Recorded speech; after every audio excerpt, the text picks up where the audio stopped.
ಬನವಾಸಿಯ ಪ್ರಾಚೀನ ವಿಭಿನ್ನ ಪರಂಪರೆಯನ್ನ ಮುಂದಿನ ಪೀಳಿಗೆಗೆ ಹಸ್ತಾಂತರಿಸುವ ಗುರುತರ ಜವಾಬ್ದಾರಿ ನಮ್ಮೆಲ್ಲರ ಮೇಲಿದೆ ಎಂದು ಶಾಸಕ ಶಿವರಾಮ್ ಹೆಬ್ಬಾರ್ ಹೇಳಿದರು.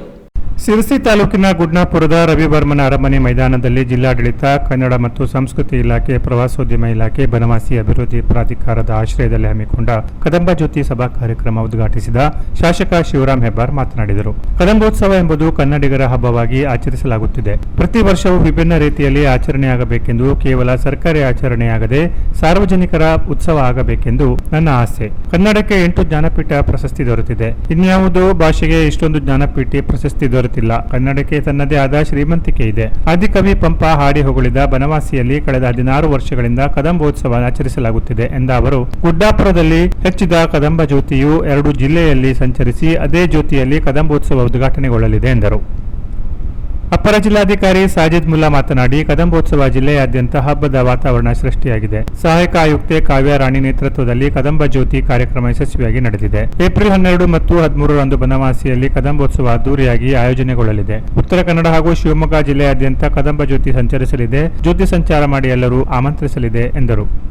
ಗುಡ್ನಾಪುರ ಗ್ರಾಮ ಪಂಚಾಯತ್ ಅಧ್ಯಕ್ಷೆ ನಿರ್ಮಲಾ ನಾಯ್ಕ್ ಅಧ್ಯಕ್ಷತೆ ವಹಿಸಿದ್ರು. ಬನವಾಸಿ ಗ್ರಾಮ ಪಂಚಾಯತ್ ಅಧ್ಯಕ್ಷೆ ಬಿಬಿ ಆಯಿಷಾ, ಸದಸ್ಯರಾದ ಜ್ಯೋತಿ ನಾಯ್ಕ್, ರಘು ನಾಯ್ಕ್, ಅಶೋಕ್ ನಾಯ್ಕ್, ರಿಂದಾ ನಾಯ್ಕ್, ಶಿಲ್ಪಾ ಚೆನ್ನಯ್ಯ, ಗುತ್ತಮ್ಮ ವಾಲ್ಮೀಕಿ, ಬನವಾಸಿ ಅಭಿವೃದ್ಧಿ ಪ್ರಾಧಿಕಾರದ ಸದಸ್ಯ ಸಿಎಫ್ ನಾಯ್ಕ್, ಭೂ ನ್ಯಾಯ ಮಂಡಳಿ ಸದಸ್ಯ ರವಿ ನಾಯ್ಕಣ್, ಜಿಲ್ಲಾ ಪಂಚಾಯತ್ ಮಾಜಿ ಸದಸ್ಯ ಬಸವರಾಜ ದೊಡ್ಡಮನಿ, ರೂಪಾ ನಾಯ್ಕ್, ತಾಲೂಕು ಪಂಚಾಯತ್ ಮಾಜಿ ಅಧ್ಯಕ್ಷೆ ಶ್ರೀಲತಾ ಕಾಳೇರ್ಮನೆ, ತಾಲೂಕು ಪಂಚಾಯತ್ ಕಾರ್ಯನಿರ್ವಹಣಾಧಿಕಾರಿ ಸತೀಶ್ ಹೆಗಡೆ, ತಹಶೀಲ್ದಾರ್ ಶೈಲೇಶ್ ಪರಮಾನಂದ, ಕ್ಷೇತ್ರ ಶಿಕ್ಷಣಾಧಿಕಾರಿ ನಾಗರಾಜ್ ನಾಯ್ಕ್ ಮತ್ತಿತರರು ಇದ್ದರು. ಸಹಾಯಕ ಆಯುಕ್ತೆ ಕೆವಿ ಕಾವ್ಯರಾಣಿ ಸ್ವಾಗತಿಸಿದರು. ಮಾರಿಕಾಂಬಾ ಪ್ರೌಢಶಾಲೆಯ ವಿದ್ಯಾರ್ಥಿನಿ ಮಾನ್ಯ ಹೆಗಡೆ ಪ್ರಾರ್ಥಿಸಿದರು. ಮಾರಿಕಾಂಬಾ ಪ್ರೌಢಶಾಲೆ ವಿದ್ಯಾರ್ಥಿನಿಯರು ನಾಡಗೀತೆ ಹಾಡಿದರು. ಉದಯಕುಮಾರ್ ಕಾನಳ್ಳಿ ನಿರೂಪಿಸಿದರು. ಇನ್ನು ಉತ್ತರ ಕನ್ನಡ ಹಾಗೂ ಶಿವಮೊಗ್ಗ ಜಿಲ್ಲೆಯಲ್ಲಿ ಸಂಚರಿಸಲಿರುವ ಕದಂಬ ಜ್ಯೋತಿಗೆ ಗುಡ್ನಾಪುರದ ಬಂಗಾರೇಶ್ವರ ದೇವರ ಸನ್ನಿಧಿಯಲ್ಲಿ ಪೂಜೆ ಸಲ್ಲಿಸಿ ಕದಂಬ ಜ್ಯೋತಿಯನ್ನು ಉದ್ಘಾಟಿಸಲಾಯಿತು. ನಂತರ ಮಾತೆಯರ ಪೂರ್ಣಕುಂಭ, ಡೊಳ್ಳು ಕುಣಿತ, ಗುಡ್ನಾಪುರ ಸರ್ಕಾರಿ ಹಿರಿಯ ಪ್ರಾಥಮಿಕ ಶಾಲೆ ವಿದ್ಯಾರ್ಥಿಗಳ ಮೆರವಣಿಗೆ ಮೂಲಕ ಜ್ಯೋತಿಯನ್ನು ಸಭಾ ಕಾರ್ಯಕ್ರಮದವರೆಗೆ ತರಲಾಯಿತು.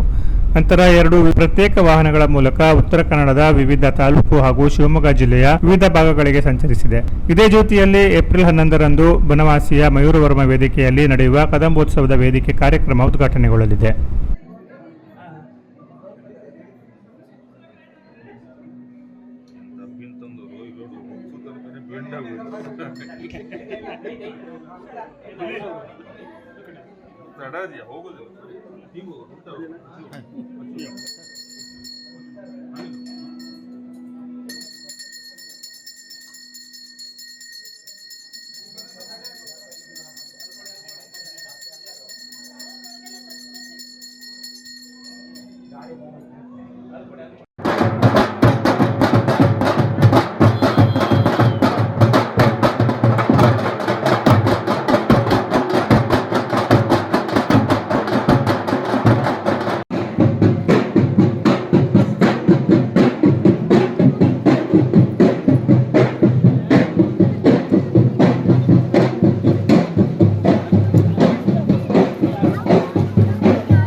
Canara plus news, Sirsi.